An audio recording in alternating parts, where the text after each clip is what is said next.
Fact, in that game against the Indiana Pacers, the Blazers trailed at one time by 14 points. So they're the number 4 team, is Portland in the Western Conference. Denver is the number 3 team in the Western Conference. The officials tonight, Tom Washington, Bill Spooner, and Derek Richardson. And here we go with Blake watching Billups, and Carmelo touches it, working on the young 19-year-old Frenchman, Batum. J.R. Smith trying to get it inside. Kick right back to him, and he knocks that one over LaMarcus Aldridge. The reason he's in the starting lineup, they feel like they need a little bit more offense to start the game with Kenyon Martin out, Petro in the ball game, and George Karl said teams have been doing a lot of zoning in the first quarter, and he needs a little bit more offense out there to start the game. Here's former Denver Nugget Steve Blake. Aldridge is picked up by Nene.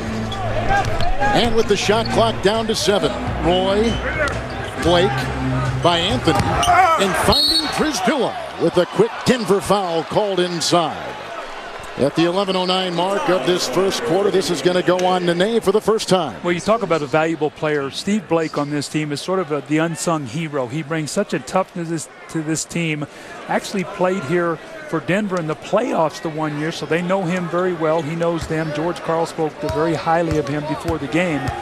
And Kevin, when you watch Portland play, offensively, they try to either get to you early and try to run for a layup or get to the foul line, or they like to play in the last 10 seconds of the shot clock, and that's what you saw in that possession. Nothing early, and then right at the end of the shot clock, they made a play, and Priscilla get to the foul line for 2 free throws. Kind of a low turnover, high efficiency offense. Exactly, which leads to them then playing good defense. That's why it's important for them not to allow Denver to get all those easy scores they love to get here at home. Just saw Priscilla at the free throw line. He's coming off a 10-point, 11-rebound performance last night up at the Rose Garden against the Indiana Pacers. The quick-footed Nene into Priscilla. Now, Nene has been a key guy for them this year after they lost Marcus Camby when they had to make a salary cap decision.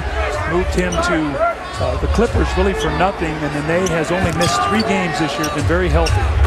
Joan Petro trying to watch LaMarcus Aldridge, who is a terrific mid-range shooter. He, in fact, strikes more in the wing than he does inside the lane. Here is Carmelo at the other end, and he was picked up by Batum. Now, Carmelo Anthony has been struggling from the floor, 12 of 41 his last 2 ball games. A little of that frustration, I think, reared its ugly head in Indiana the other night.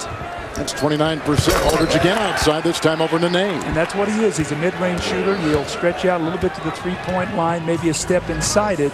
And Nene really would rather play inside defensively, so we'll have to keep our eye on that matchup. So 5 shots taken in this game and 5 hits by these 2 teams. Here is Carmelo Anthony. Little shake and bake on Batum. And the rebound is collected by Nene, an offensive board. And that's what Nate McMillan said, one of the real keys. You got a defensive rebound the ball tonight. Cannot give Denver multiple possessions. Blazers come in here having lost 10 of their last 11 games in Denver. There's a quick foul. And it looks like Batum picks it up. He does.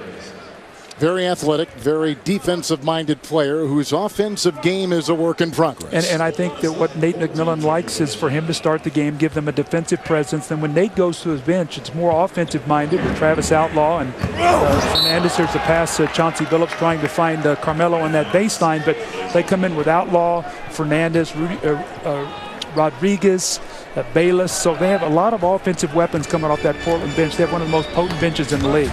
Blazers have a road record of 13-17, home record of 22-7 for the Denver Nuggets. Here is Batum, good screen by Priscilla, opens up the shot for LaMarcus Aldridge out of the University of Texas. 3 of 3. He's got 6 points to start things off for the Blazers. Now coming off a good ball game last night, so he's right into a rhythm once here again tonight. Starting at 21 points against the Indiana Pacers. Here's Chauncey Billups. Blake let him fire.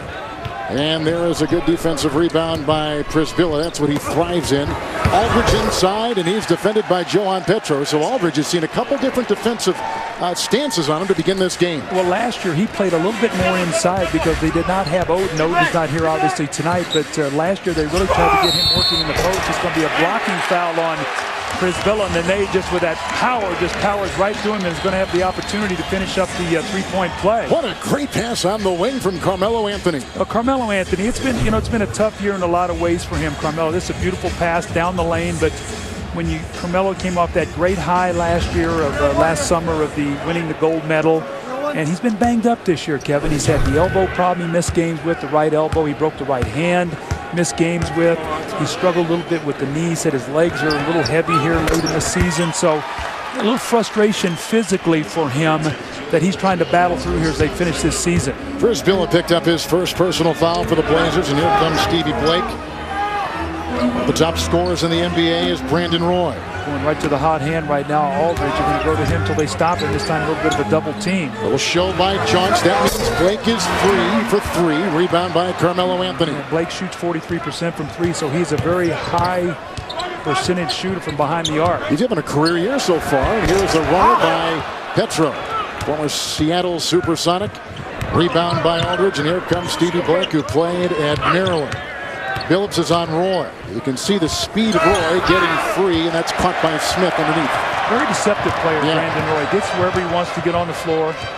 Smith again into a trifecta of defenders. They kick it out. Billups, nice fake, bit by Blake, and a nice mid-range jumper for Chance. I like that time that when the guy went by, he didn't try to shoot the 3. He relocated, stepped in, and got the 2. A lot of times you'll see guys reposition himself behind that three-point line. That's a very tough shot to make when a guy has flown by you. Big double on Aldridge across the lane and off balance, shoved on the play. And another foul. This goes on J.R. Smith, who picks up his first at the 7:45 mark of the first quarter. And Doug, a nice opportunity here to visit our keys to the game. You've got 4 of them. And they all have a wonderful meaning, beginning with easy scores. Well, we talked to strength versus strength. Portland does not like to give up easy baskets. That's what Denver thrives on. So we'll show you some of those numbers later.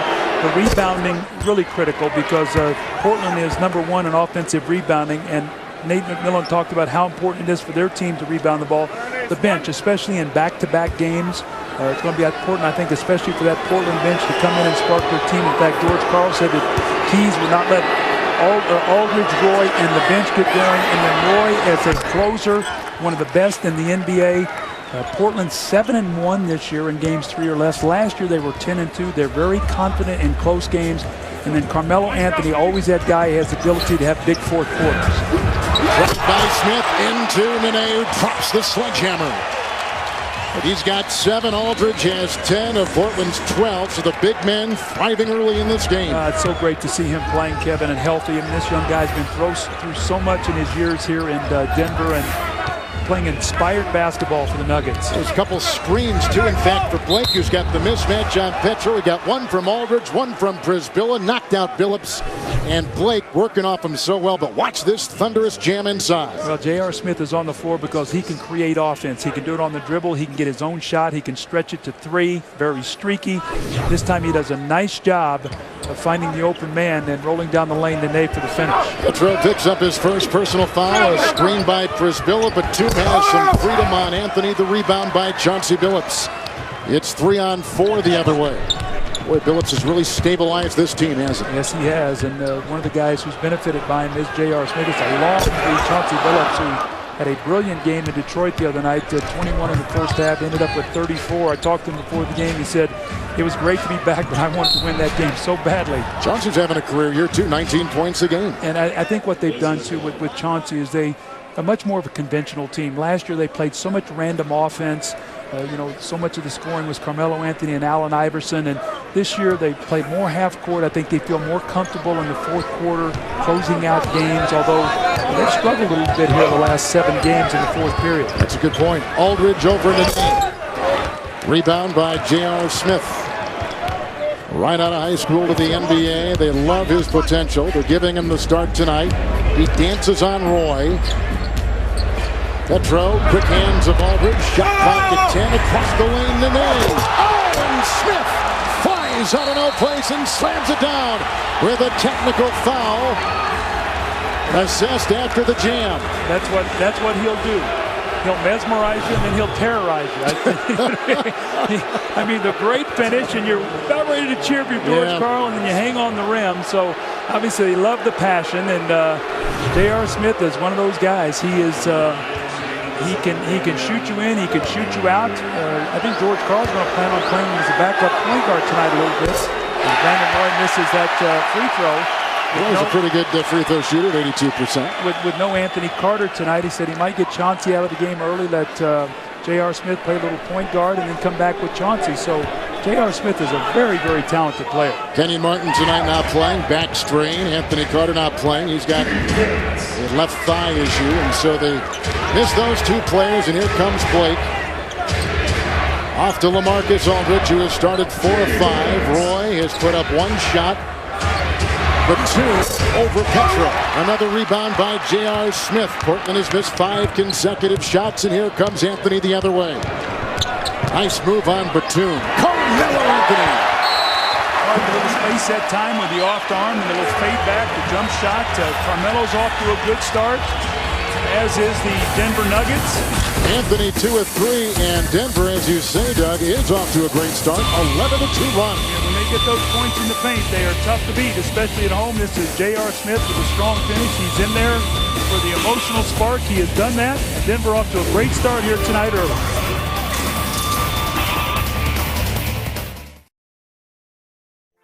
The NBA on TNT, brought to you by the Hyundai Assurance. An automaker that's got your back. Isn't that a nice change? By Red Lobster. Discover more ways than ever to love lobster during Lobster Fest right now at Red Lobster.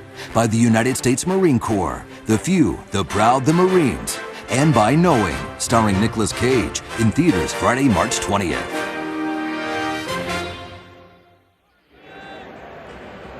Welcome back to Denver. The Nuggets with a 17-12 lead. Carmelo Anthony with 4 points in his return from a suspension for refusing to come out of a game.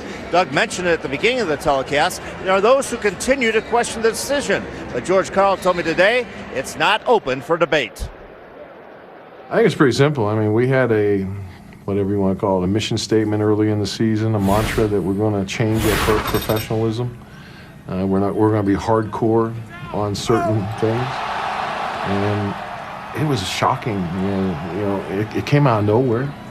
And personally, I think it's gone.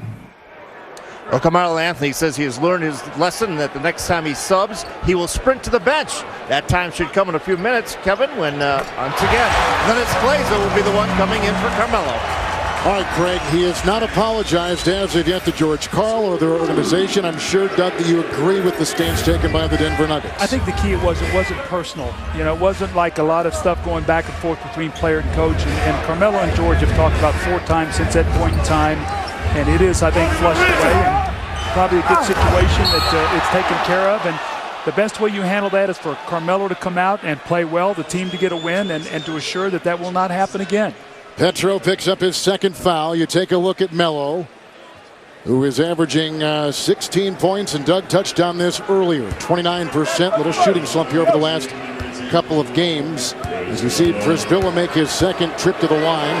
Travis Outlaw has checked in for Nicholas Batum. That was the only change we have seen. As Brisbilla again finds himself at the stripe. And here comes the Birdman. Anderson's going to check in for the Denver Nuggets. He'll take Petro's place. We just mentioned he picked up his second quick foul. You talk about the loss of Marcus Camby. You talk about this summer, and George Karl said how lucky they have been to get Chris Anderson, a guy who's 3rd in the league in shot blocking. And he blocked 7 shots the other night in the game. He's blocked 5, brings tremendous energy off the bench. And one of the areas of Denver, they are not a big team. Kevin Nene is an undersized power player. Kenyon Martin is undersized. So they need the Birdman to play well and give them some defense around that rim. What do you think the fans thought? There's a Nene screen for Carmelo Anthony knocking out Outlaw. What do you think the fans here thought this summer when they got rid of a former defensive player of the year and Marcus Camby? Is he going to replace him with 2 formerly injured players? I mean, wow. Yeah, well, I think they thought that they were punting on the season. Here's a turnover. 3-on-1, Billups into Roy. That is an offensive foul on Chauncey Billups, one of the strongest point guards in the NBA. He has assessed his first foul right there. Now, Chauncey Billups is with himself. He should have given this ball back to Carmelo Anthony. He thought he could fake Brandon Roy and then get to the basket himself. Brandon Roy read it beautifully. Now, Kevin, this is when we watch Portland, the one big question on them as they wind down the stretch here is they've got to start beating quality Western Conference teams on the road. Right now, they're 1-11 against the other 8 teams that are in the battle for the playoffs. Their one win on the road is that Brandon Roy goes back here and he's going to get fouled. But their one road win against New Orleans, Chris Paul got hurt in that game in the 3rd quarter. So when you look at Portland, what they have done on the road, 13-17. As this season winds down, If they're going to be a team that is going to be a factor in the playoffs, they're going to have to start getting some quality wins. And a game tonight is a 2-for-1 kind of game. You win against a team like this, especially on the road, and you give the team the loss, you get a win. That's like a 2-game swing. Sergio Rodriguez has checked in for Blake. Channing Frye has come in for Prisbilla. Anderson picks up his first personal foul at the 4:16 mark. We've got the Blazers shooting 36% from the field, and the hometown Nuggets at 67% from the floor.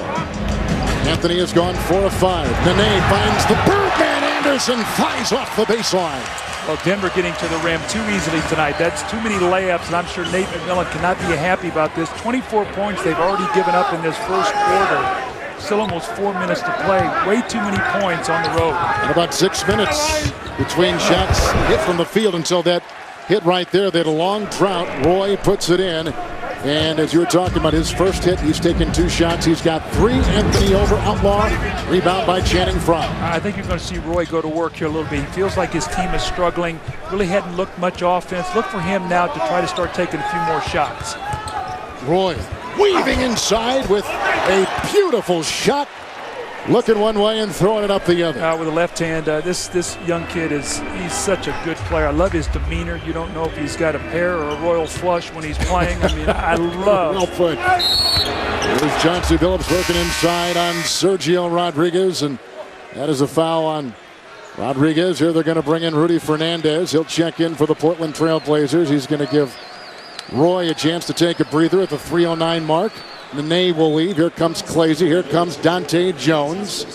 So some changes for these players. We're at altitude, Doug, of course. It's a mile high. We're in that atmosphere here. Did it affect you as a player? Did you find when you were coaching in the NBA it affected your team? It affected my thought process as a coach. But the thin air. But as a player, seriously, you get winded a little earlier.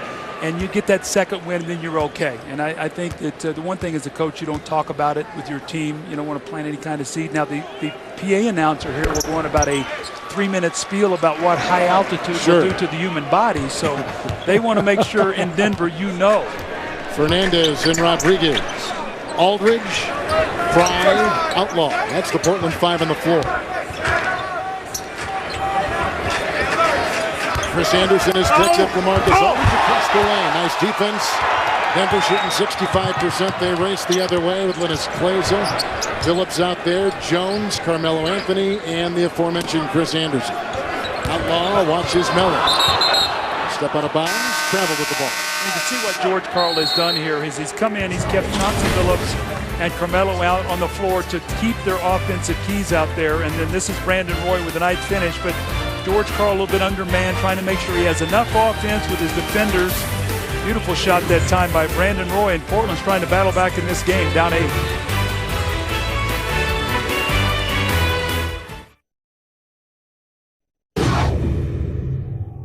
I think it's kind of like a 48-minute possession game. It's a playoff game, man. This game will have a lot of bearing on who wins the division. Keep playing fast. Make stops. Make stops. Remember, this team played a long game last night. We want this game to be intense and aggressive from the very beginning of the game. With a fast pace, and we know what happens when the Blazers, give up some points on the road. Well, they give up 100. They're 5 and 14, and so you can see what George is talking about. Keep pushing the pace. A good interior defense once again by Chris Anderson inside. Linus Kleza gets his body on LaMarcus Aldridge. So right now the pace of this game is right where George Karl wants it. He wants to keep the energy of the game up, keep pushing the tempo, and not get into a possession game. And Kevin, as I said before, if Denver wins tonight, it assures himself at least a season tie of the series. And this looks like this Northwest Division could go down to the last week. This forced pass that time by Carmelo inside. Here is Rodriguez, kicks it out to Fernandez, picked up by Kleza. Here is Frye. 2 to play here in the first quarter. 2 minutes. Mismatch. Outlaw over Kleza. Missing the 3, rebound by Aldridge. Boy, he is a terrific player for this team. Coming off an 8-rebound performance last night. Rodriguez snaps it outside. Frye for 3.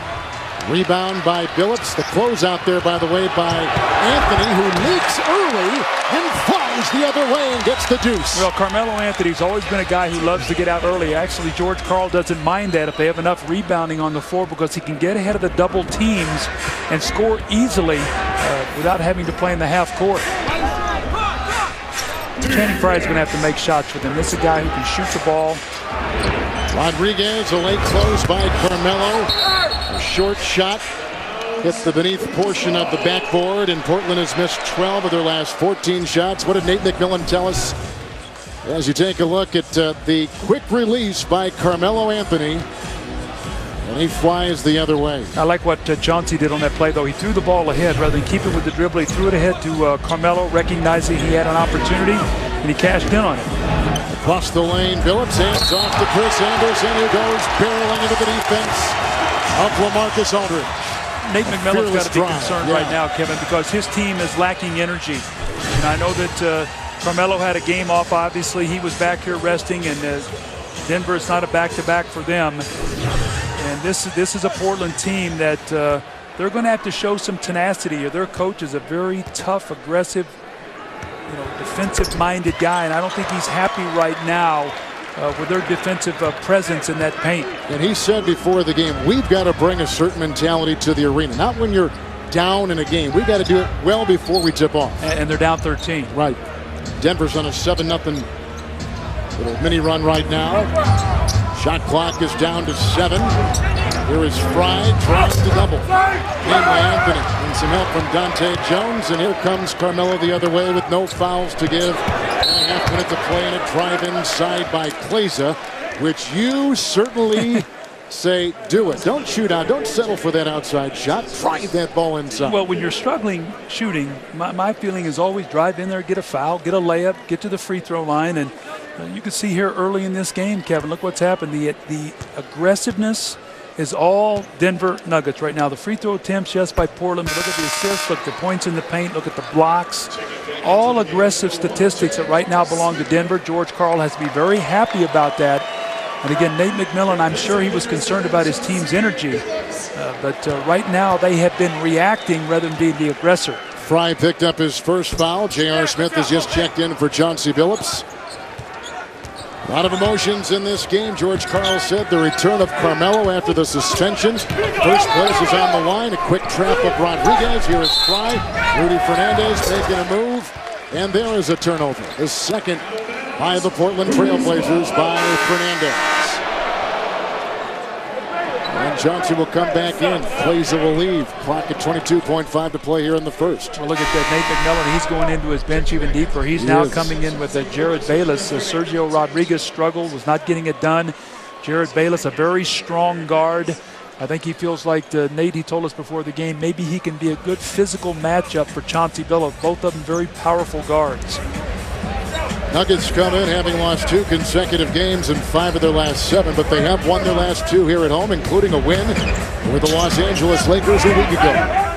Clock is down to 5. Carmelo raises it into Chris Anderson, diving into the defense of Frye, and a second remains, and out of bounds it goes, and Portland will inbound. I asked George, I said, how big was that Laker win the other day? He said huge. Yes. I think they'd lost, 9 straight games to the Lakers? Yeah. Oh, Billups intercepts. It will not count even if it goes in, which it did. It will not count. Nonetheless, Denver closes on an 8-0 run. They may look at it, but they wiped it out very early. Nonetheless, with first place at stake in the Northwest Division, the 2 top teams right here, the Blazers and Nuggets, at the end of one, Denver on top, 32-18 on TNT.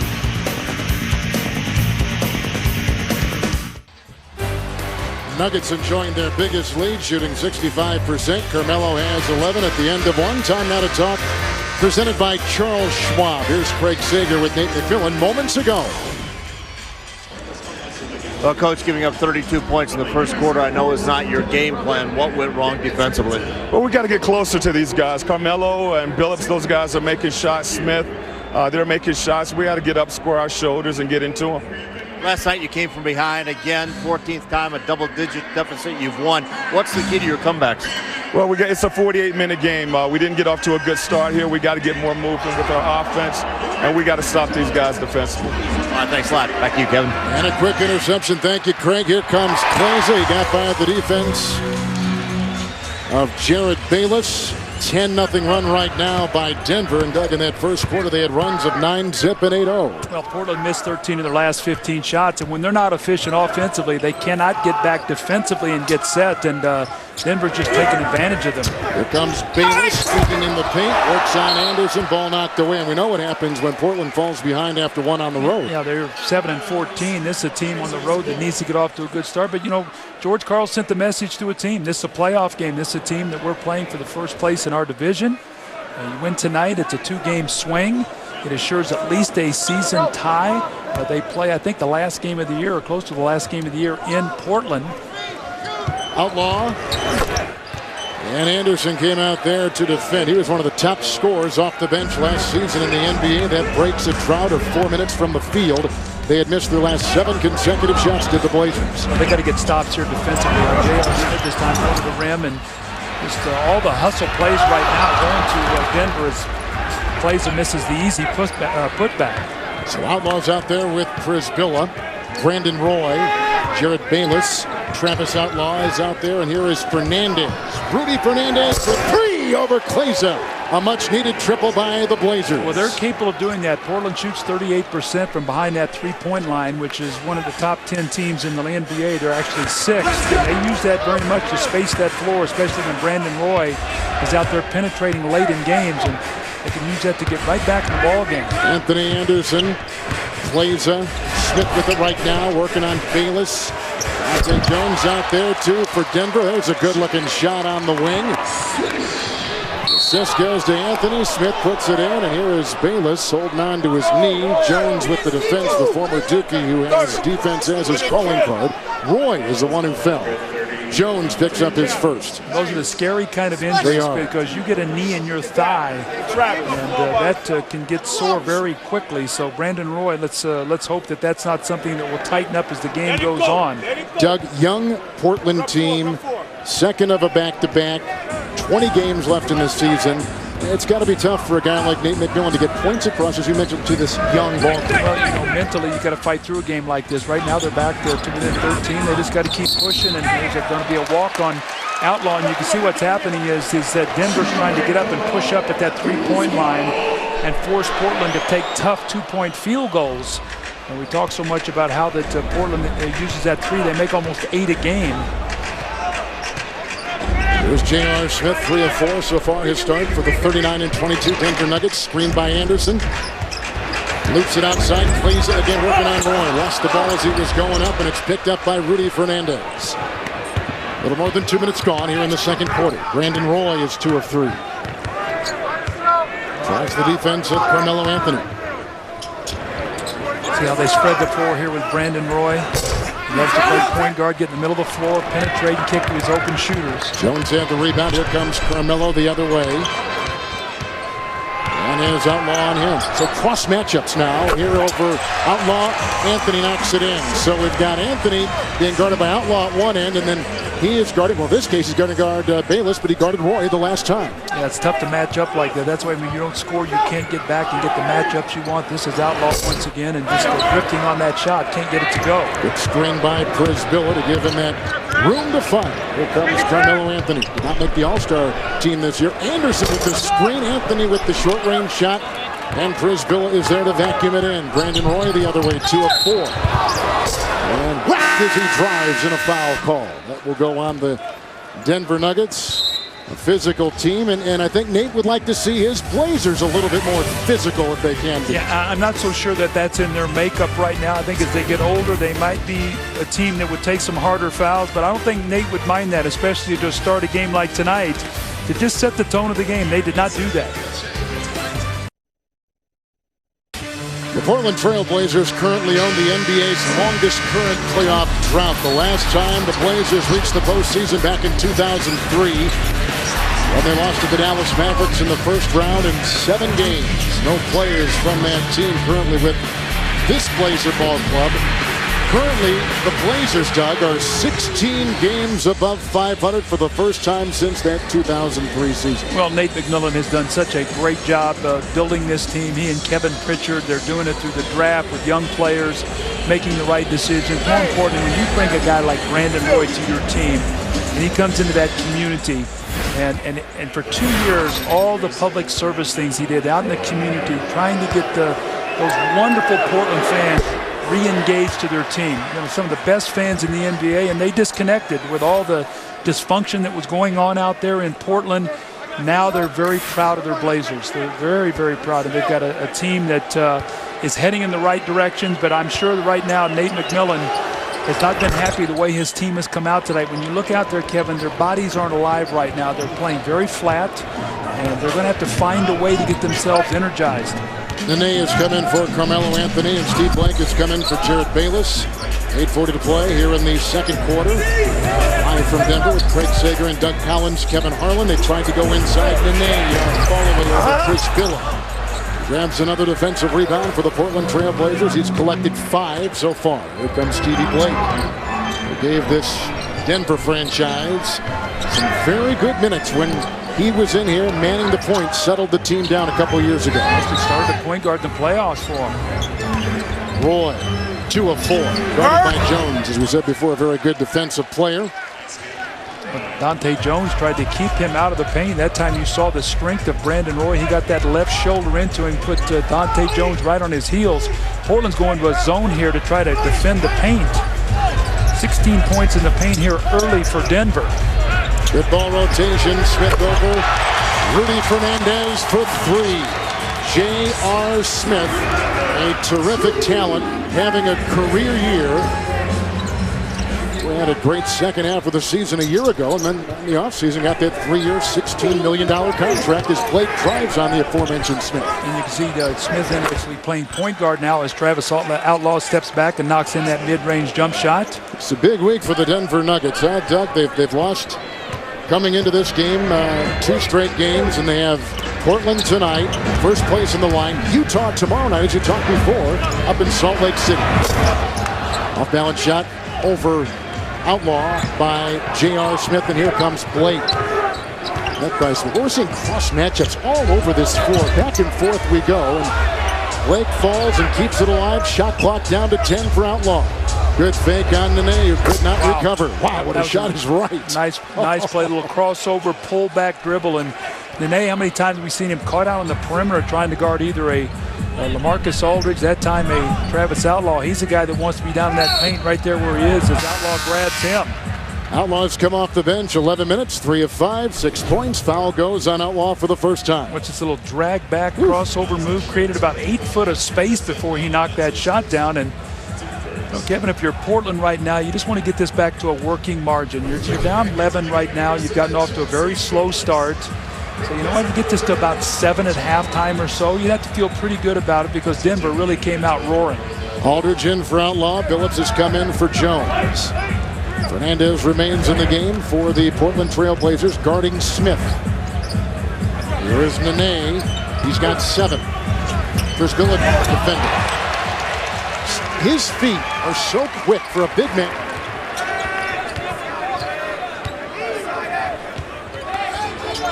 Aldridge lost it. Aldridge hit his first 4 shots, missed his last 4. Here's quick-footed Fernandez inside. You can hear me. We lost our headset there for a second. You can't hear me. I can hear you now. Yes. Check 1, 2, 3, 4. Okay, all right. Well, this is that quick-footed Nene you talked about, the little up and under. And what happened on that play is Priscilla got out of his defensive stance. He stood straight up, and when he did, Nene just rolled right around him. You got to stay down in that athletic position and keep the man in front of you. Here's Kleza. And now Billups drawing the defense of Blake. Screen by Chauncey. Here comes Kleza on the fly. Rebound Nene. Kleza for 3. 46% of his overall shooting is from three-point territory.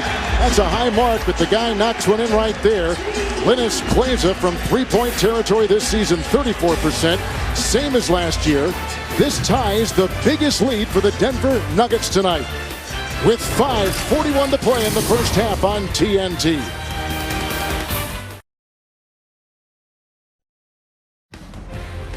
the NBA on TNT.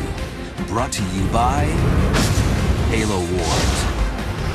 Only on Xbox 360. In stores now.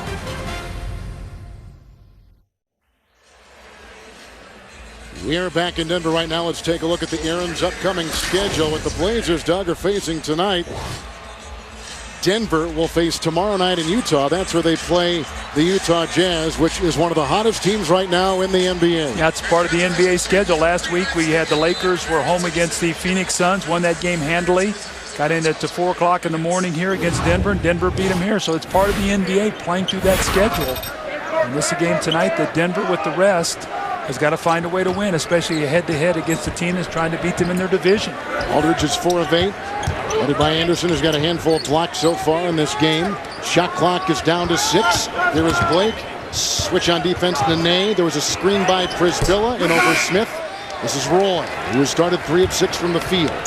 See, DeMarcus Aldridge hit his first 4 shots. He's missed his last 4, but they're now double-teaming him in the post, forcing him to give the ball up. Nuggets are shooting 56% from the floor. Blazers 38%. Sanderson goes inside. Prisbilla just ripped it away. And here comes Stevie Blake. Under 5 to play here in the first quarter.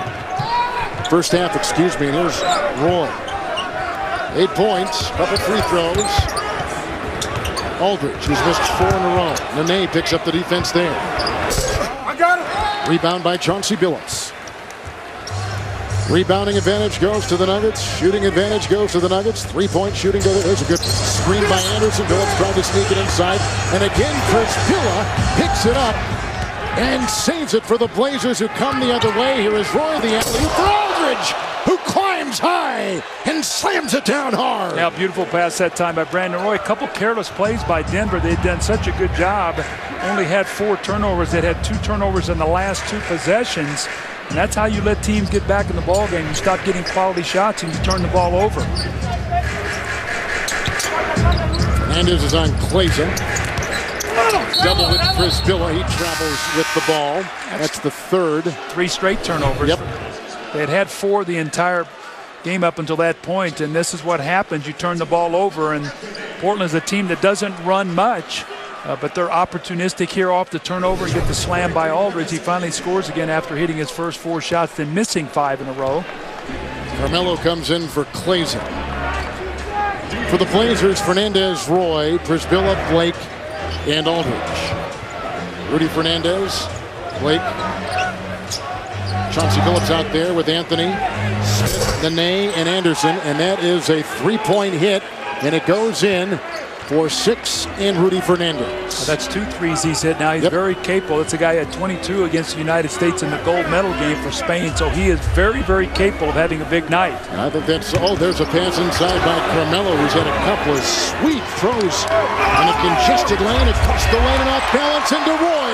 What a shot by Carmelo Anthony, who has gone 7 of 10, 15 points in 16 minutes. Yeah, I like the way he's played tonight, though. He's been very, very efficient in his game. When he's hitting that outside jump shot, you really can't guard him, Kev. Went off the 1-game suspension. Doug outlined that before. Refusing to go in the game come out of the game a couple of games ago, and he was suspended by the team as Aldridge finds 2 inside, facing some double-team pressure. But he's come out, an emotional game for the Nuggets.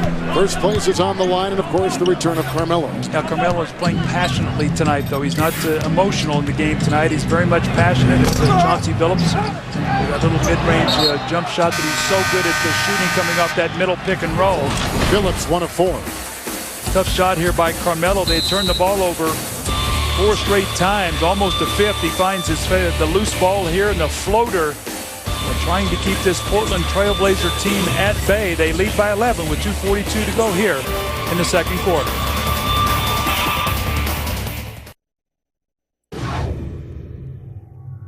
We know what we're playing for.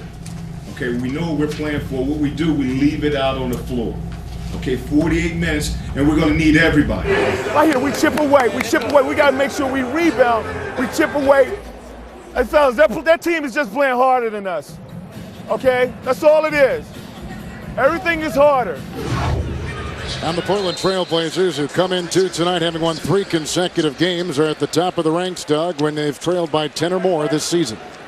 Just what he said, just keep chipping away, get some defensive stops. There's J.R. Smith with a long three and got a chance to get this under single digits now.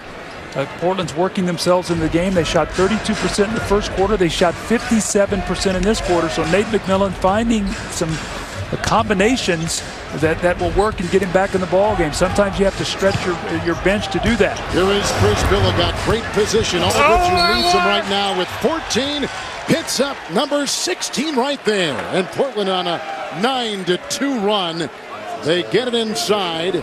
Aldridge converts. The foul goes on Nene for the second time. Beautiful play by Brandon Roy there. Both players went out, and Brisbilla just stepped into the lane. And LaMarcus Aldridge, so important to this team, Kevin. He got off to the great start. He had his first 4 shots, and he missed 5 in a row. Now he's stepped back and made some big shots. And with all that's said and done here, if he makes his free throw, it's an 8-point game. So one thing about LaMarcus Aldridge, he is one of the fastest big men in the NBA. I mean, he can really scoot up and down the floor. One of the things they tried to do with him last year when Greg Oden wasn't playing was establish him and teach him how to play in the post, because his tendency is to drift out and shoot jump shots. And now with Brisbilla and when Oden's healthy, then he can step out and shoot those jump shots. Melo 7 of 10, picked up by Roy. Rebound by Rudy Fernandez. He said Fernandez had the good game in the Olympics against the U.S. Don't you think that sold him, Doug? I can play in the NBA. I'm competing out here against the best in the league right now. And also sold his coach, Nate McMillan, who was coaching against him in that game. Now Melo's on Blake. Another mismatch. The drive and a travel by Steve Blake. Doug, you were talking before about this young team that Nate McMillan has. I think he'd like to see this young team maybe show a little personality too, maybe even calling out some guys on his team. Well, I think he calls it leadership, where they hold each other accountable. And actually they did that. They lost 2 tough games on the road, San Antonio and Houston. Went to Minnesota. Brandon Roy was very vocal, as was Joel Brisbilla, and just holding each other accountable. Demands of excellence that doesn't come necessarily from the coach all the time, but from the guys on the floor. Normally veteran teams are better at that than younger teams. Chauncey is 1 of 5. Roy with it. He is 3 of 6. Brisbilla with a nice game and 3 points and 7 rebounds. And Smith had his hands on it. Shot clock is at 6. First place is on the line here, as we told you before. Second place in the Northwest, Portland. First place by a half game in the Northwest, the Denver Nuggets. And looming large in third place, the Utah Jazz. Utah playing very well right now. Roy guarded by Billups. Brandon is 3 of 7. Darren Williams is healthy, playing great basketball, and now Carlos Boozer's back. Smith drives into Aldridge and then put in by basket interference, will not count. So that means Denver has missed their last 5. Anderson got his hand inside the cylinder. Well, one of the things that Portland has done is they've closed down the paint. Kevin, Denver had about 18 points midway or early in the second. 20 now in the paint. And what Nate McMillan has done, he's gone to a zone and he's forced some outside shots. And one of the things about Denver, sometimes they get a little bit impatient offensively. They fall in love with those outside jump shots. And against that zone, you can still go inside. You don't have to shoot the ball quickly from the perimeter. And sometimes teams see that zone and they start launching outside shots. So I think Nate did a nice job of changing the momentum of this game by just showing some possessions of zone. Jones in for Anderson. Outlaw is in for Brisbilla. And coming up, the T-Mobile halftime report. Ernie Charles and the Jet will have analysis of the first half. Nice touch passing, ball movement, which they need. McMillan told us that before the game. Working on Nene is Outlaw. Boy, he's come off the bench, Doug, and been terrific. 11 minutes, 4 of 6, 8 points, all in this second quarter. Well, Denver caught scrambling on the perimeter that time. Nene once again was caught trying to trace Travis Outlaw on the perimeter, and just too quick for him out there with that jump shot. Both teams have a foul to give. Dancing is Carmelo across the lane on Outlaw. Nice move by Anthony. 17, that is equaling the game high of Aldridge with 17. Well, once again, going back in the paint, that's one of the strengths of the Denver Nuggets. Get that ball in the lane. So the Nuggets on top by 8. They've been up by as many as 16. Denver has trailed only by 4 points. National coverage of the NBA continues tomorrow on ESPN. It's Cleveland at Boston, followed by these same Nuggets at Utah. Coverage starts 7:30 Eastern time. Sunday on ABC, it's the Suns and Spurs. Coverage at 3 o'clock Eastern. And Tuesday on NBA TV, it's the much talked about fan night as the Mavs take on the Suns. Coverage 7 o'clock Eastern time. with NBA game time. Well, Doug, let's step back. 17 seconds to play in this first half. Things you thought you'd see and things you've actually seen. Well, Denver got off to a great start, a 32-point first quarter, and Portland was really struggling at only 18. The tempo much better now in favor of Portland. They got to the game now where it's about a 100-point game, which if you can keep it under 100, I think Portland has a great chance to win the game. Here comes Roy, 3 of 7. Picked up by the defensive-minded Jones. They spread the floor. Wow. From Smith. What a shot by Roy, and Jones is all over him. Well, I thought he got fouled on that play as well. I don't know how he made that shot. Smith over Fernandez. Oh, he caught it! He knocked it over Fernandez! J.R. Smith right between the eyes with a buzzer-beating triple, much to the surprise of Nate McMillan. Let's see if it counts. Watch the time, watch the signal, and it's away. It's good. It will count. They will review, but it will stand. And the demoralizing 3 heading to the locker room. That's J.R. Smith. Once again, I told you he can mesmerize you with that talent of his. Carmelo Anthony put in 17 points in 19 minutes. He is standing by with our Craig Singer. Well, Carmelo, great start for you, 17 points, but what the heck happened in that last play when J.R. Smith threw that in from nearly half court? He made the shot. He got fouled. He made the shot, though. So how anxious for you to play tonight after having to sit out Tuesday's game with that suspension? I just want to come out here and be aggressive from the beginning. I wasn't, I'm not even worried about that. Me and George talked. It's behind us. I told him, I'm sorry for what happened. I took it like a man, and I'm here tonight, and we winning the game. You had a comfortable lead of 16, but knowing Portland, how they come from behind so often, they've now cut into that lead. What's the key to keeping them at bay in the second half? Just keep being aggressive. Come out the way we did in the first half, play some defense like we've been doing, and we'll be all right. All right, thanks a lot. And as Kevin Harlan mentioned, that three-pointer by J.R. Smith should count, but they're still reviewing it. We'll come back with an official word of the T-Mobile halftime report. EJ, Kenny, and Charles in Atlanta.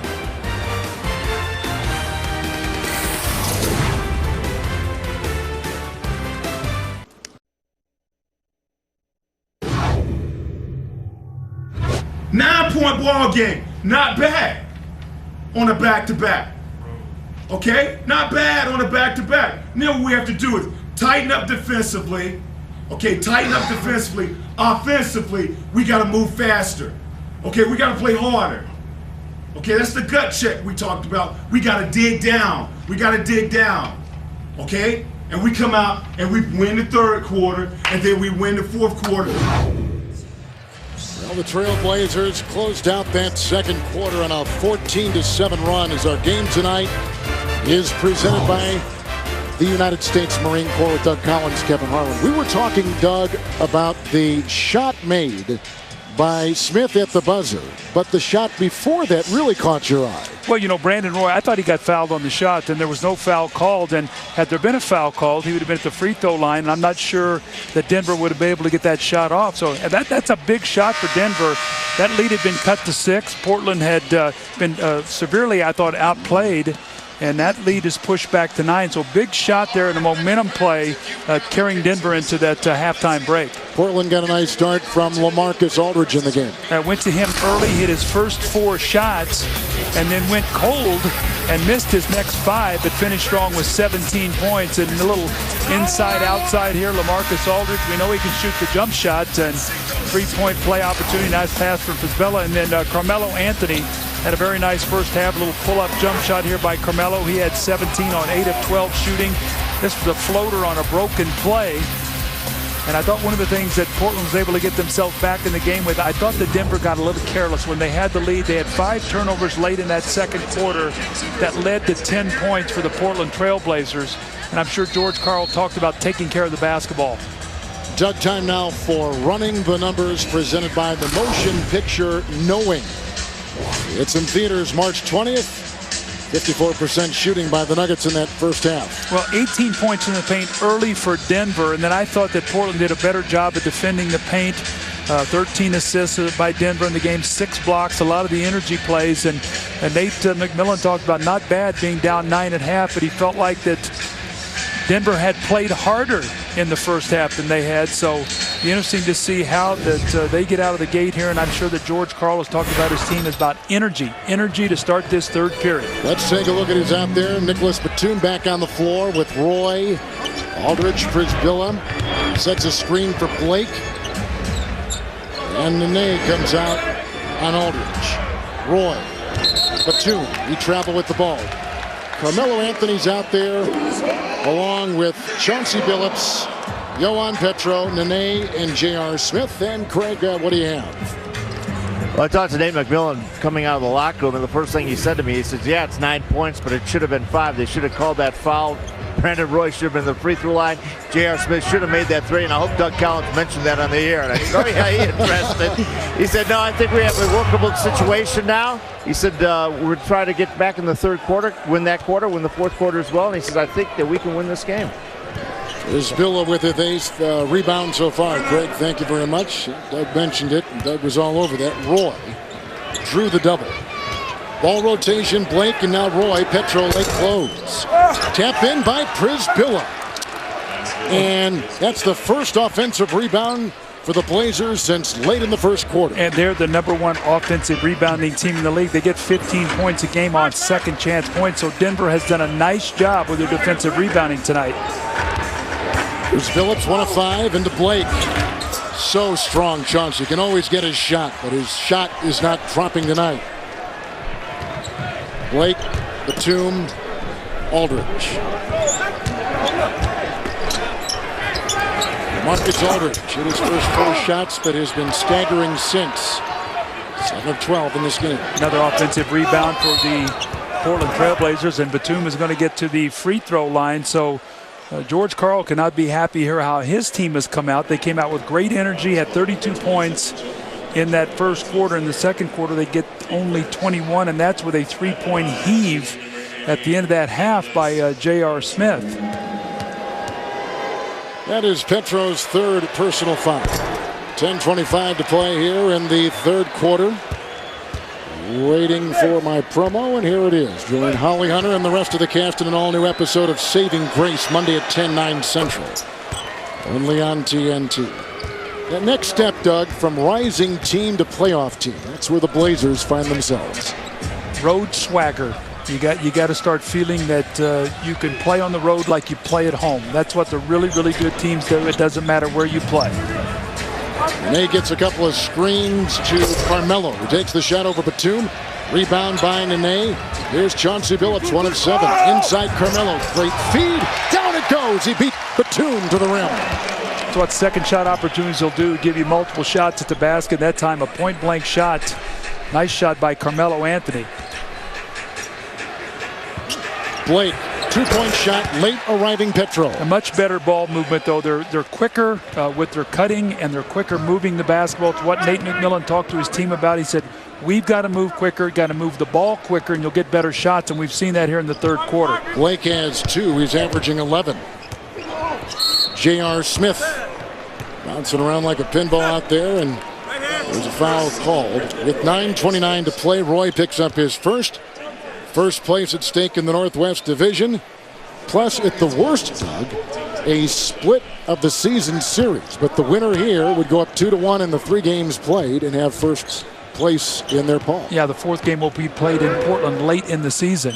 Billups over Batum. That was a 3. Prisbilla with the rebound. He's got 12.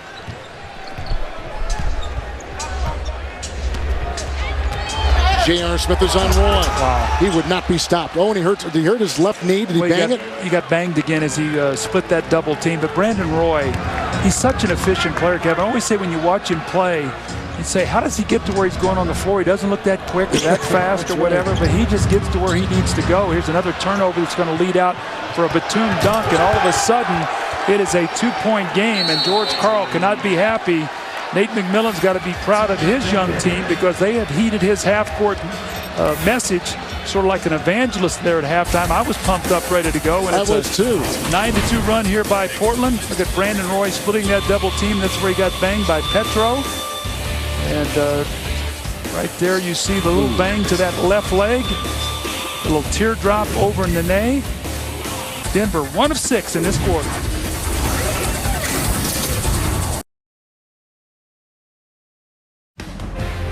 NBA on TNT, brought to you by Southwest Airlines. Low fares, no hidden fees. And by Sonic. Got a buck? Then try Sonic's new everyday value menu. Get all this for $1 each. Last month, All-Star Chauncey Billups joined the NBA, Kaboom, and Adidas to help build a brand new playground and a park in the Phoenix area. As part of the NBA Cares All-Star Day of Service, more than 1,000 members of the NBA family created 10 new places where Phoenix families can live, learn, and play. Another example where the NBA is involved in the community and where caring happens. After that big start by Denver in the first quarter, they're shooting 9 of 27 since that point in the game. After the slow start from Portland, they're 15 of 24. So the momentum swing has gone to Portland. Let's see if Denver can answer. Nene trying to be aggressive inside on Prisbilla, and that's what George Karl told us. He said, we want to set the pace. We want to be aggressive. We know that the Blazers played last night. We want to come out and attack.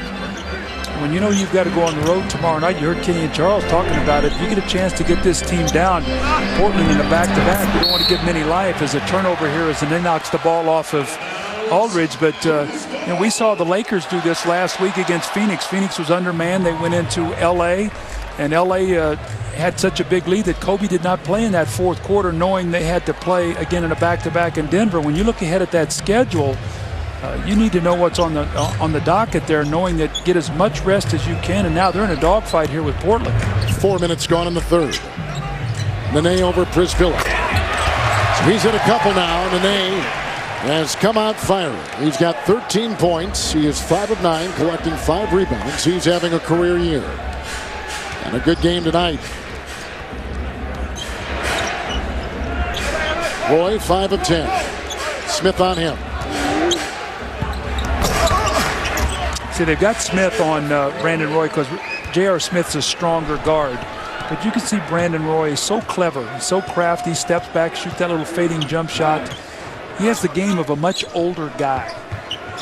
Well, Portland, a young team, plays like an older team, don't they? Well, I think in phases they do. I think at home they do. I think on the road sometimes is when you see their youth, their inexperience. Nene again against Prisbilla. Batum got a hand on it.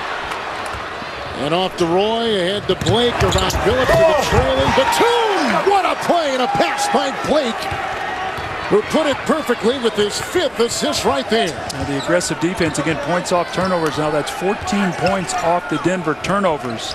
Batum watching Carmelo at the other end. Carmelo is 9 of 15. 2-on-1. Batum to Blake. Chauncey lets him fall. Rebound by Petro. Starting tonight for the injured Kenyon Martin. Back injury. One time, Denver led by 16 points. Here comes Petro. Led by the defense of Aldridge. Smith weaving and driving. Goaltend counted for 2. As Prisbilla got a hand on it and knocked it away. Well, J.R. Smith has that ability when nothing is there to create his own shot, and you see a little of his strength here, the ability to covers that ball up and then gets the contact. And Prisbilla with the block shot, he's going to know to let that one go after he hears that whistle. So J.R. Smith trying to put his team back up by 5. Do you think the Nuggets, Doug, are a very fragile team? Do you think they've got some wherewithal to them? I mean, when you stand back and look at them, what do you see? Well, I think they can get emotional, and I think that's one of the things George Karl worries about is he wants it. I think he's hoping that, especially if they get themselves into a nice playoff situation where they can be a little bit more stable, where they don't, self-destruct under pressure, where we've seen them do in the past. Anderson for Petro for the Nuggets. They quickly trap Roy. Blake, wide open, Batum for 3. Anderson, the late close. And the rebound is picked up by J.R. Smith. Smith is 6 of 10 with 15. Anthony leads the Nuggets with 19. 3 in double figures for Denver. The driving Nene right into Prisbilla, picked up by Batum. Blake 1 of 3. Knocked away by Anderson. Boy, when he gets in the game, he just brings energy. Well, that's what you want to do as a bench player, especially defensive toughness in that lane. You know, Marcus Camby, one of the best shot blockers in the league, one of the best rebounders. They lost him A lot of speculation. Who's going to guard the basket for a porous Denver team that we saw last year when you give up your best defender, where the Birdman has stepped to the front and one of the better shot blockers, and has been a pleasant surprise here for George Karl and this team.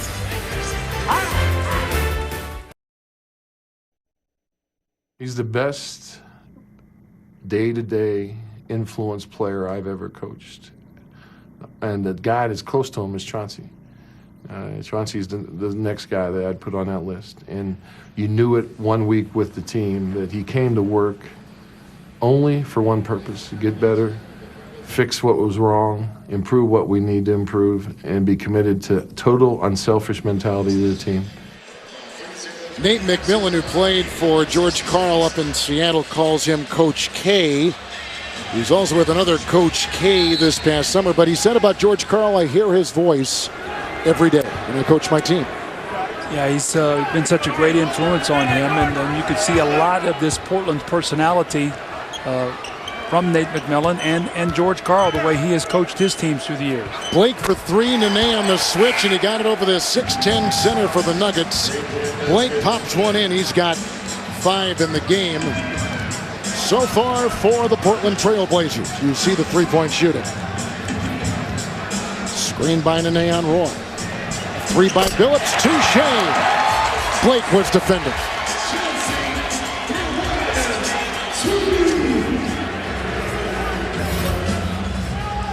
Outlaws come in for Prisville. And Fry has come in the game as well for Batum.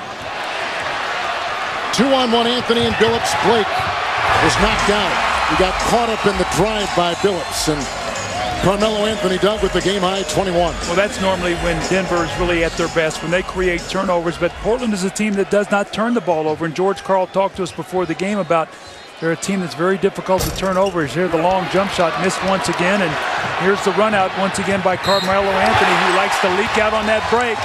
What happens, Kevin, is when you take a corner three, the guy who defends that, it's twice we've seen it now. Carmelo, this time he picks up the loose ball after Brandon Roy turned it over and gets the layup on one end. And this is twice where he's guarded the three-point line and snuck out and got the easy one. You have to have floor balance. When you get guys shooting out of that corner, your point guard's got to get back, and he's got to drag somebody back with him. And Portland did not do that, and Denver now twice has made them pay for that. Blake picked up his first.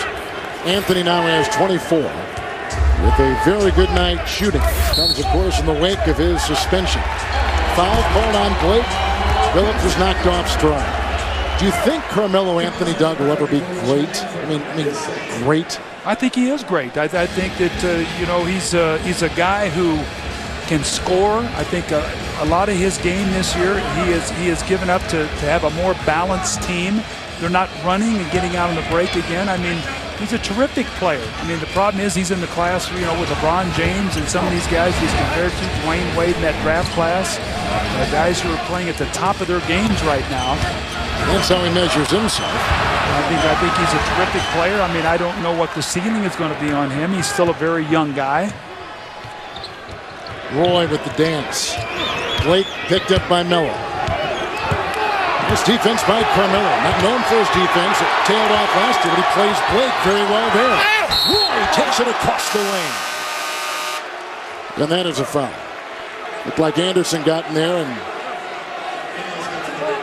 drew the personal foul, and that is for Anderson his second. So you take a look at these names and you take a look at those numbers. He did not make the All-Star team this year, which he probably should have. He's been injured this season with an elbow and a hand, but I wonder if there's a day that he wakes up that he does not look at the top of that scoring list and see these other names and Doug measure himself against them like you were talking about and feel the pressure that is automatically associated because, as you said, they're in the same draft class. Well, I think you always gauge your game against others, but at the end of the day, is your team winning? What's your role in helping that team win?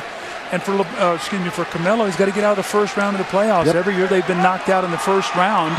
And so that's why Chauncey Billups has been preaching all year to this team. A game in November is just as important as it is in April.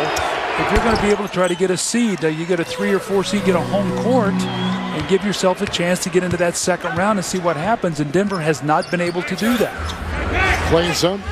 He'll come in for Nene. Denver had the 8-0 run until that free throw. Roy from the line is 3 of 7. From the field, he is 6 of 11. Here's Carmelo, 24 points. A 3 over Travis Outlaw. Rudy Fernandez has come in the game for the Blazers. He's got it.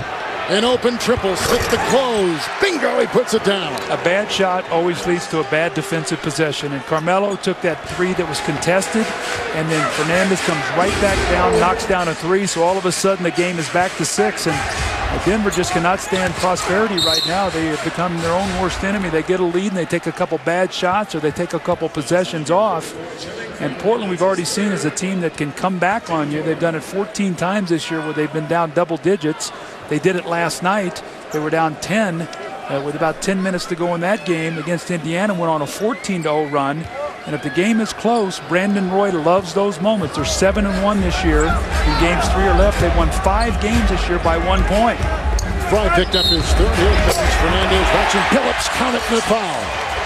Rudy Fernandez thought he was playing Billups clean. Fernandez picks up the foul. That is his first. Okay, when I see a play like that, it just makes me think how the game is so different from when I played in the 70s, the 80s, or whatever. And the big difference is the strength of the players. Look at the size of Chauncey Billups. I mean, you look at a guy like LeBron James. LeBron James, I mean, is the size of Karl Malone, who was a power forward. Just the game, the size, the strength, the incredible athleticism of these players. And that's really where I see the game, just the strength and conditioning. And Doug, what about Billups? You know, on the defensive end, he draws fouls. They stay there and take it. On the offensive end, he makes threes. Very few guys do that. Oh, what a block by Anderson! He took that ball and knocks it away. Look at him. He's sort of combing his hair. Oh, my goodness. 4 blocks by Anderson. Wow, right in the face of Fernandez. So this adds insult to injury. Not only you get your shots blocked, but right in his face. Look at the Birdman.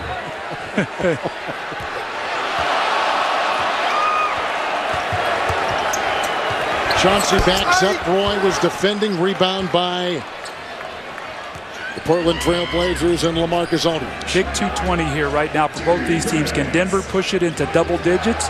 Can Portland cut into it going into the 4th quarter? Jones on Fernandez. Kleza on Fry. Carmelo's on Outlaw.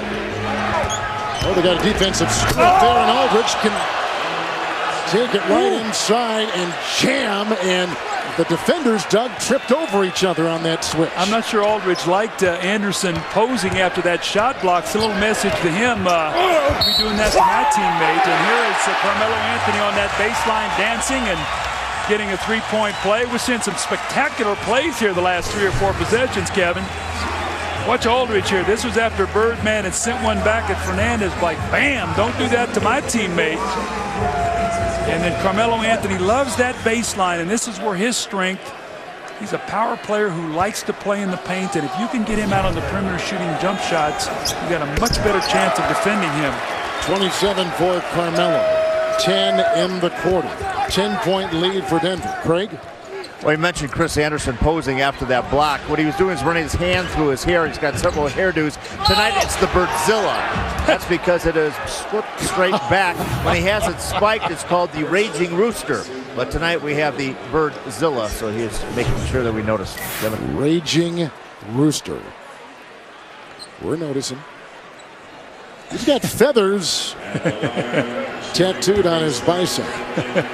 That is one. That is one strange bird. Here's Roy. And congratulations to Dwayne Wade and Pau Gasol, NBA Players of the Month, presented by Kia Motors for February. Go to NBA.com/awards to see the plays that put Wade and Gasol on top. Roy with 16, staying right there. Yeah, he's missed about, 5 free throws now, though. You look at the margin, it's 9, and he's missed 5 free throws, normally an 80% free throw shooter. Kleza spins on Aldridge. Rebound by Outlaw. Rebounding basically the same in this game. Let's talk about closing quarters, Kevin. Who's going to do the best job out of here tonight? Outlaw is open, late close by Kleza. That is a triple by Travis Outlaw. Continually comes off the bench. 11 points in 17 minutes. Portland's had about 4 or 5 of those corner jump shots that they've not knocked down tonight. Anthony guarded by Aldridge. Wow, nice little running hook shot. He's taken over, huh? Well, I like it. He's getting in the paint. He shot that long three that led to a three by Portland. This time he's come back the last 2 possessions and gone right to that paint where he's most effective. 29 for Carmelo. No fouls to give. 13 on the shot clock here. Roy. Guarded by Jones. Rebound by Kleza. Got a 2-for-1 possession here. Chauncey loves to walk right into a 3 here. Portland better be real wary of this. And they are. Kleza. Late arriving Aldridge. Big time 3 by Les Kleza out of the University of Missouri. 6 triples hit by the hometown Nuggets tonight. 5 for the Blazers. George Karl is already all the way down on the other side of the court here, coaching his team on this last possession. Roy is 6 of 12. Guarded by Jones. Fry. The fake by Fernandez. They come at him in waves. He was whacked as he shot. Will not count. And Denver builds their lead to 11. It was down to 2. Well, 3 big possessions. Chauncey Billups had 5 points with a couple plays, and then the big 3 by Kleza. Down to a 2-point game. The Nuggets close on a 19-10 run. First place at stake here tonight in Denver.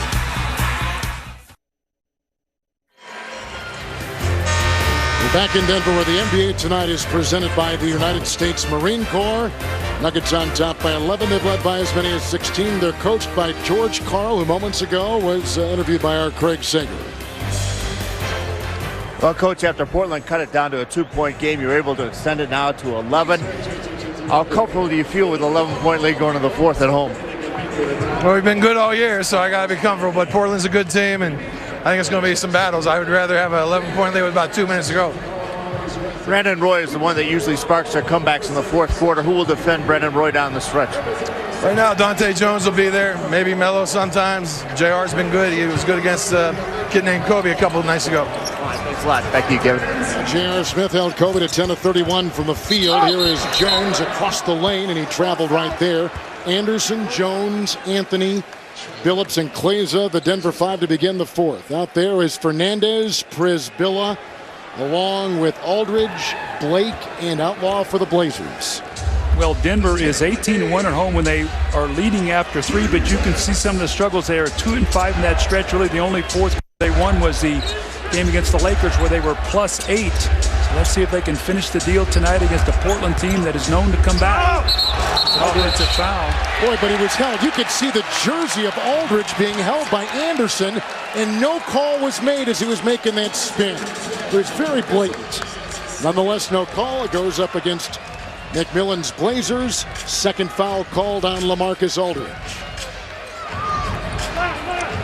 Anthony has got 29 game high. Screen by Kleza. Switch on defense. Aldridge guards Carmelo.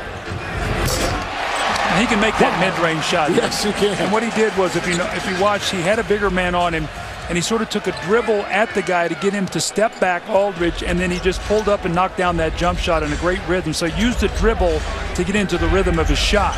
Nuggets right now on a 7-0 run. Good fake by Fernandez. He leans into Jones on that shot. Was it a 2-point try? It was a 2-point try.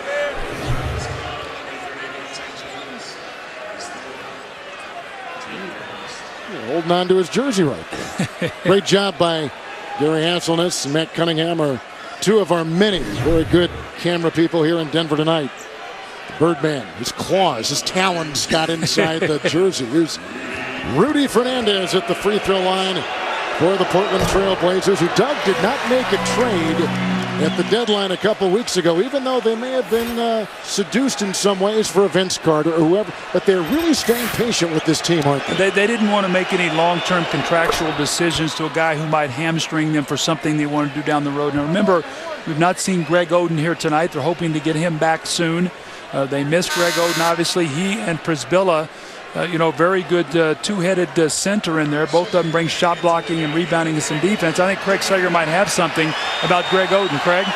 Well, actually, Greg Oden was given a clearance today to start jogging. This is the 9th game he's missed with that chip bone in his knee suffered just before the All-Star game. He also has been lifting some weights, doing some stationary bicycle work, and they say he'll be reevaluated in 7 to 10 days. But good news is he was able to start jogging today. He also missed some games early in the season. Without Oden, the Portland Trailblazers are 10-4. Kleza against Prisbilla.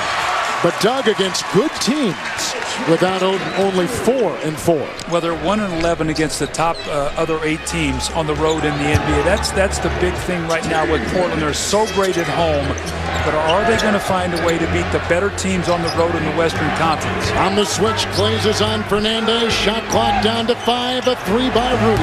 Way off. Pretty good defense by Kleza. The ball sails out of bounds. That's a bad possession there. You know, Nate McMillan talked to us before the game, and he said, we've got to move the ball. And that time, Fernandez had one thought on his mind. He saw Kleza, and he thought he could shake him and get the jump shot.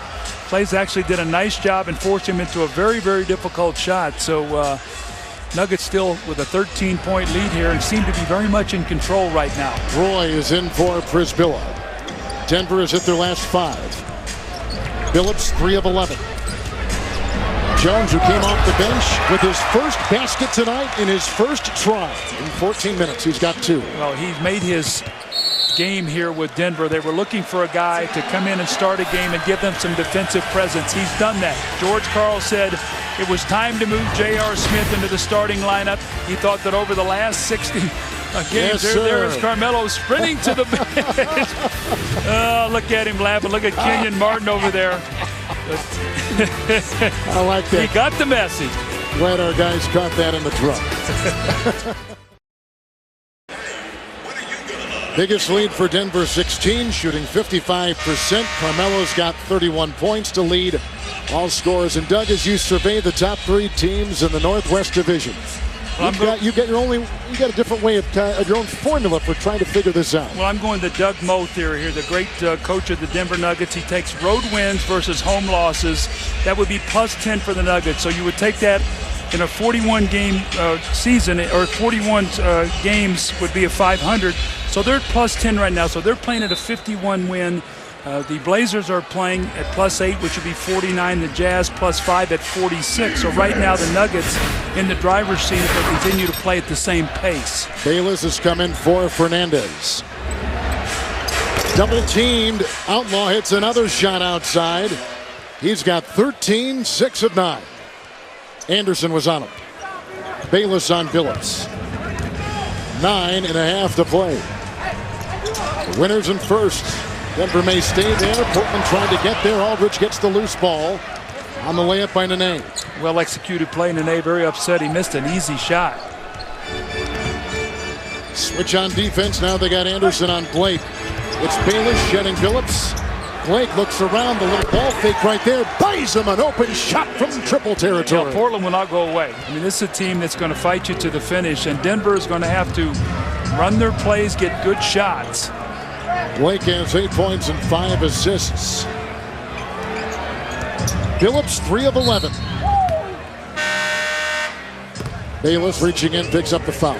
Young Jarrett Bayless. First foul. Here comes J.R. Smith. There goes Dante Jones. A scoring balance for the Denver Nuggets this season. Now tonight, we've got 5 in double figures, including 4 starters. Well, they've had 7 guys this year lead them in scoring in a game. 8 if you count Allen Iverson early in the season, as opposed to last year when Iverson and Carmelo Anthony as a tandem averaged over 52 a game. This year, much more balanced. They're playing a different offense. They're not taking nearly as many shots. And so they're playing a little bit different tempo this year. And then he goes crashing into Roy, who took it right there. Nice job, offensive foul. You get a big body like Nene going down that lane, you know you're going to take a wallop, and that's exactly what Roy anticipated and got.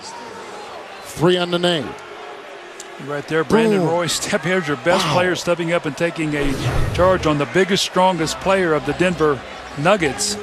Right again here at a little under 9 minutes, and Portland trying to get this lead back under double digits. Foul. Anderson. He and Outlaw were clawing at each other. fourth on Chris Anderson, who had missed some time with the drug suspension, missed 2 years. He joined New Orleans late last season, played just 34 minutes, signed here as a free agent. And with Camby gone, they're looking for an active body defensively, and he provides that on some nights. Here's a mismatch. Bayless driving in on the name. And that is a foul. A travel. Well, Jared Bayless right now is a young player, very strong. You can see he's very powerfully built, and right now he doesn't trust his outside jump shot. So everything with him is trying to get into the paint and get to the foul line, and he's going to have to learn to pull up and shoot that jump shot. Here he is arm wrestling with Chauncey Billups and gets the foul. And one of the things, Kevin, coming down in the fourth quarter, we always talk about the importance of getting into the penalty, being able to get to that line and make free throws. Bayless picks up his second.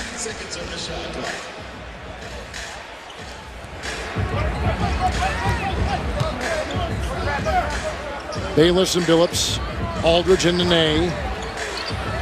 Now they double Nene with Outlaw. Roy. Clayza with the shot. Roy came over to defend. Plays the shot at will tonight. Now he's 13 points. He's hit a couple big shots for him. He's one of those wild cards off the bench. He can be very streaky. He can go 1 for 8 one night, hit 8 of 10 the next. 5 of 9 tonight. There's a Denver foul. Did Anderson pick that up? He did. He's got 5. Nuggets came into tonight having lost 2 straight under George Karl, 5 of their last 7. With their 2 wins over last year's pace, here comes Carmelo after a quick breather, and Anderson will go take a seat on the bench. Now, one of the things they lose with him, obviously, is ability to defend the lane. So let's see if Portland will try to take that ball to the basket with no shot blocking in there. Blake for 3, defended by Billups. Rebound by Nene. His 5th rebound. Smith the other way. Nene with a screen.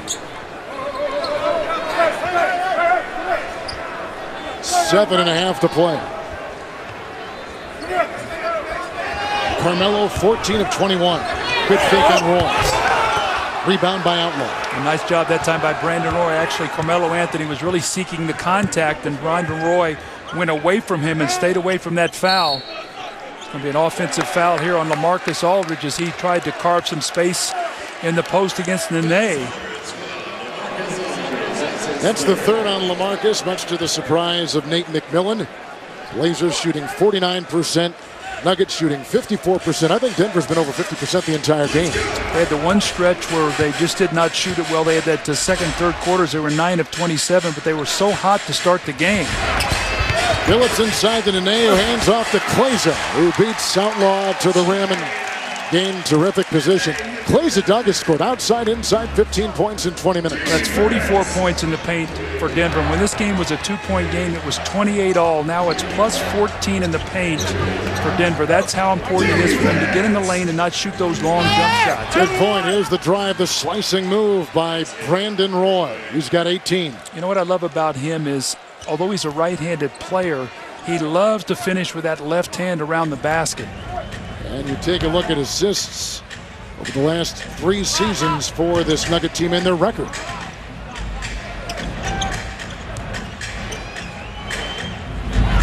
That's a bad shot. Chauncey tried to draw the foul, but nobody blocking Nene out.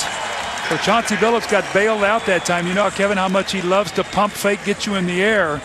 Did not get the contact, but Nene on that offensive backboard. So 2 more points in the paint, a chance for a 3-point play. 2 fouls on Outlaw. Here's Nene. National coverage of the NBA continues. Tomorrow, ESPN, Cavs and Celtics, then the Nuggets and Jazz. Coverage at 7:30 Eastern Time. Sunday on ABC, Suns and Spurs. They'll tip it off at 3 p.m. and Tuesday on NBA TV. Fan Night Mavs take on the Suns. Coverage 7 o'clock with NBA Game Time. Blake again covered by Nene. Outlaw, the mismatch on Chauncey Billups. Size-wise. Great drive by Outlaw on Chauncey Billups. 15 for Travis, who picks up Carmelo Anthony at the other end. Anthony with 33. Well, Outlaw tried to draw the offensive foul. It was not to be called. Here's Bayless once again trying to take that ball to the basket. J.R. Smith is going to be called on the foul, but you can see Bayless, when he gets that ball in his hands, he has one thought in his mind, that's getting to that basket. And a timeout taken, 5.5 to play in this fourth quarter. Carmelo Anthony, a game that he plays after the suspension, has got 33 points in 34 minutes. Denver 7 of 10 from the field in this fourth quarter. How about this doubleheader on Thursday, March the 12th? The Lakers and Spurs. The two best teams in the West, so it's a big game, and I can't wait to see it. The key for me is, can the Lakers guard Tim Duncan? They've never proven that they actually can guard this guy. LeBron in the Valley of the Sun. He is one of the transcendent players of our generation. I mean, the new Knicks Suns, we got to really see if this works. Lakers, Spurs, and Cavaliers Suns next Thursday at 8, presented by the United States Marine Corps, only on TNT. The NBA on TNT, brought to you by Charles Schwab. Need some help? Do something about it. Talk to Chuck. Charles Schwab. By T-Mobile G1 with Google. Everything you love about the web, now on a phone. By American Airlines. We know why you fly. We're American Airlines. And by McDonald's. I'm loving it.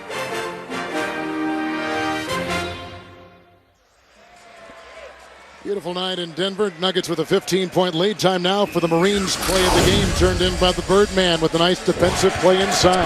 Well, one of his 4 blocks, he sends it right back at Rudy Fernandez here. That insult to injury goes right in his face, and as Craig Sager said, one of his haircuts or one of his hairstyles, that's the Birdzilla, letting everybody know. Did you ever have the Birdzilla, Coach? Huh? I had a lot of different hairstyles. I know you did. Mine now is... all of them good, by the way, too.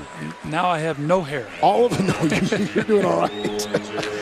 Portland cut the margin to 2 points on 3 separate occasions during the third quarter. Denver closed the third on a 19-10 run. Second game in as many nights for the Portland Trailblazers, who beat Indiana last night in Portland by 2. It's tough in the second of a back-to-back in this altitude to come out and keep that momentum.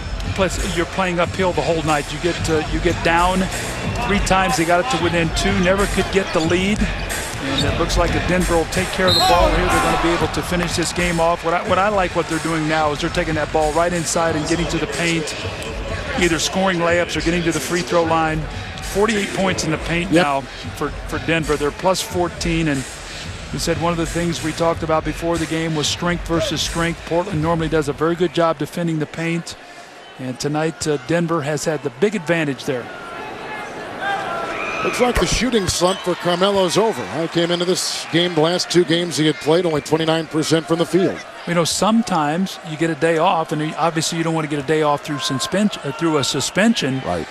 But sometimes your legs are a little bit fresher, and he's playing with very fresh legs tonight. This is that point in time of the season, Kevin. You played 60, 61 games, and, you know, you start getting into the dog days, getting into those playoffs.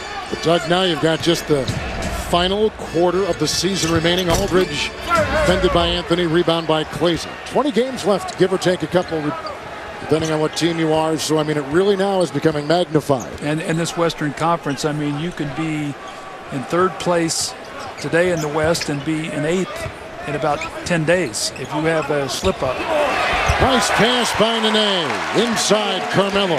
37 points. You can see Portland has just run out of juice right now. Carmelo's got 37 points and 16 shots from the field.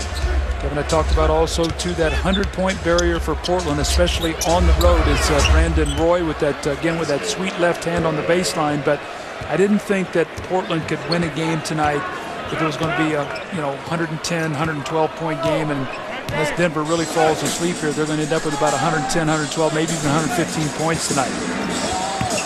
Well, he's got 20 points for the Portland Trailblazers. Here is Nene. Denver shooting 56% from the floor. Phillips is open, late close by Bayless. Chauncey tonight, 3 of 13, 10 points. He'd been on such a roll. He'd averaged 29 over his last 4 games. You're right. Had a big game in Detroit, had 34. Here's the West, Doug. Look at that, though. 22, you're in 3rd. 27th, you're in 9th. So 25th year, 3 games out of 8, just what I talked about. And I look at the top because remember last year, Doug, the LA Lakers won the conference, but only by 3 games. Now they've got an 8.5 game lead over the second place team in the West, the San Antonio Spurs. Roy over Kleza. Brandon Roy once again with that sweet jump shot. But you know, when you talk about the playoffs in the West, you talk about getting in. Well, you finish 8th, you're going to get the Lakers. That's not going to be a draw for you. So you're going to get to that 6th spot or whatever, that working margin. Looks like the Spurs are going to have the 2nd best record. As J.R. Smith. It's like Portland right now, just a step behind on everything, and Denver just dominating that painted area. Points in the paint. Doug talked about it beginning of the game. Portland was amongst the best in defending those easy points, and Denver amongst the best in the NBA in getting them. Roy missing, Kleza defending, offensive rebound by Blake, rejected by Nene. Here comes Kleza. He'll come the other way. So you knew something had to give, and it looks like Denver won that battle. Yeah, it's the slow start really that did Portland in. They battled so valiantly to get back in the game, but you can just see right now that Denver's having their way. They're a half step quicker. They've got fresher legs. J.R. Smith does 36 minutes, 17 points. Flies inside, almost unstoppable. One of the emerging young talents in this game. If he could be consistent, he has all-star talent.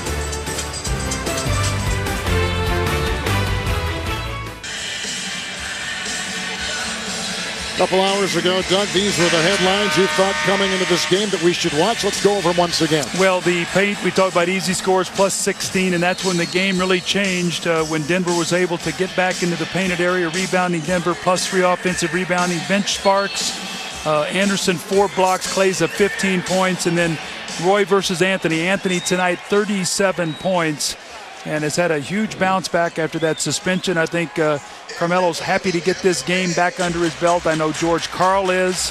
To put that behind them as they move forward, and they're going to have to jump on a plane here, go to Salt Lake City, and play a very, very tough and hot Utah Jazz team. Newly acquired Michael Ruffin has come in for Outlaw. Nene picked up by Ruffin. Anthony, 16 of 25 tonight, and fouled as he takes it around. Doug, at home, Portland has been terrific. 10 consecutive wins. Bayless picks up the foul.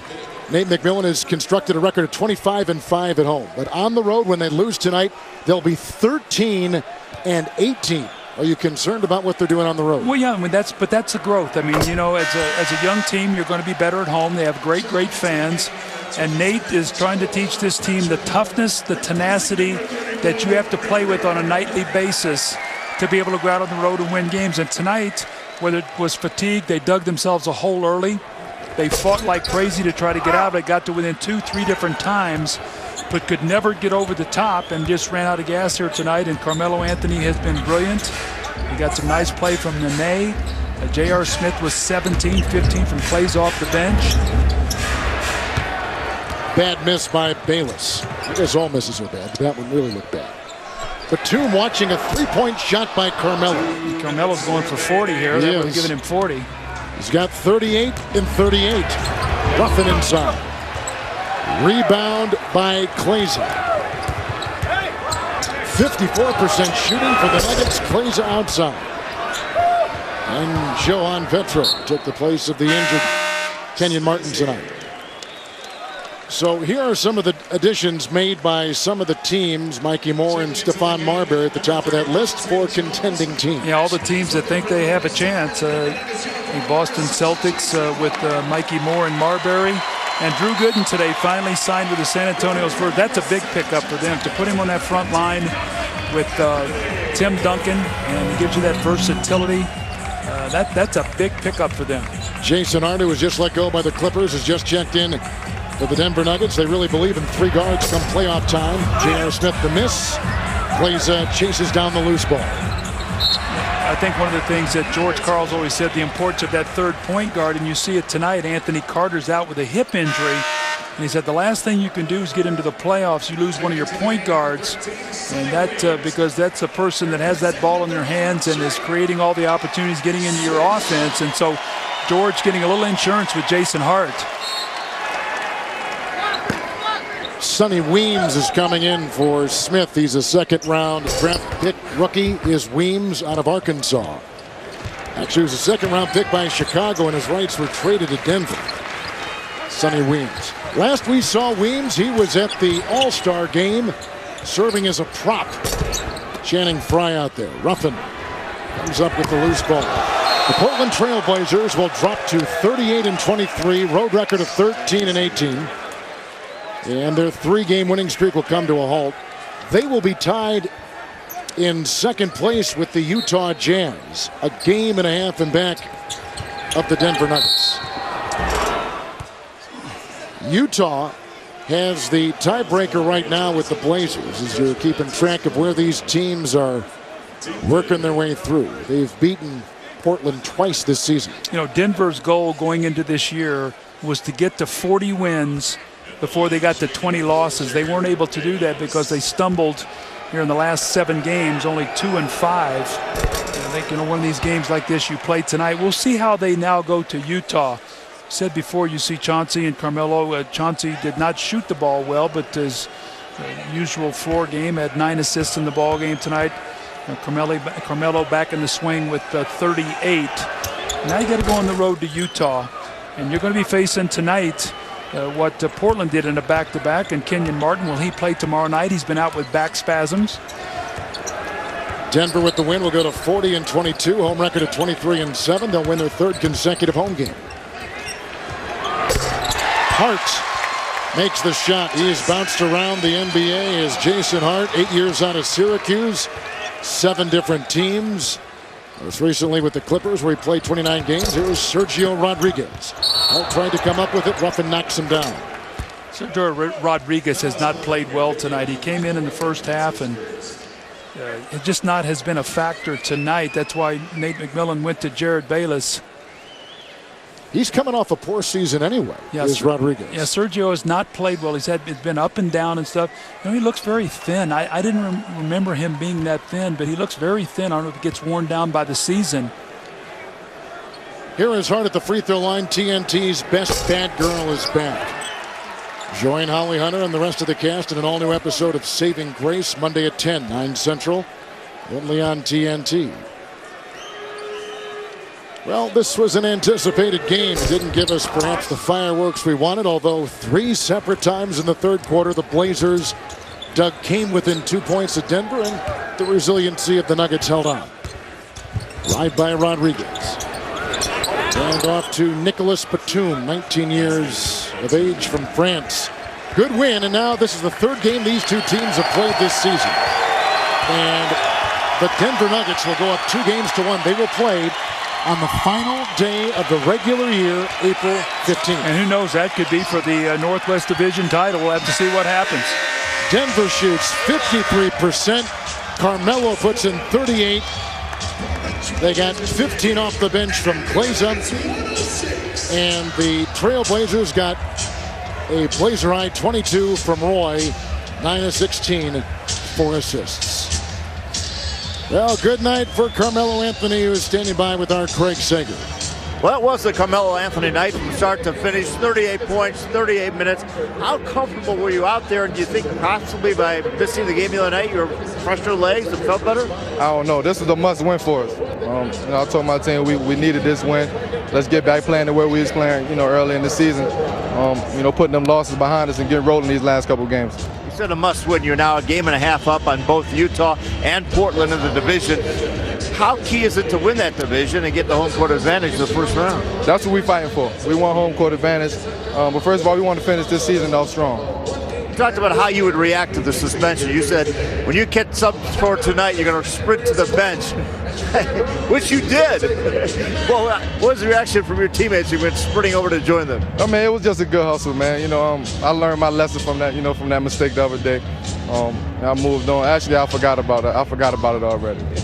We'll forget about it as well for you. Did your apology. Earlier in the telecast, Kevin Harlan said, Carmelo's such a great player, but I wonder if he wonders and looks at the standings, sees how his buddies like LeBron James and Dwayne Wade are doing since they were your teammates this summer in the gold medal. Do you check around the league and see where everybody is and how they're doing? I watch everybody. I watch the whole NBA. But I'm me. I'm not LeBron. I'm not D-Wade. I'm Carmelo Anthony. Well, great game tonight. Thank you. Back to you, Kevin. Great job, Segs. Thank you very much. And Doug, as always, a pleasure. Thanks, Kev. Big win tonight for the Denver Nuggets. They hold on to first place in the very tight Northwest Division. A big one tomorrow against the Utah Jazz. You're watching TNT, the exclusive home of the Eastern Conference Finals. Our producer, Scott Cockrell, our director, Lonnie Dale. For Craig Sager and Doug Collins, Kevin Harlan saying good night from the Rockies as we now take you to our TNT Arena. And our glue, Ernie Johnson. Hey, thank you.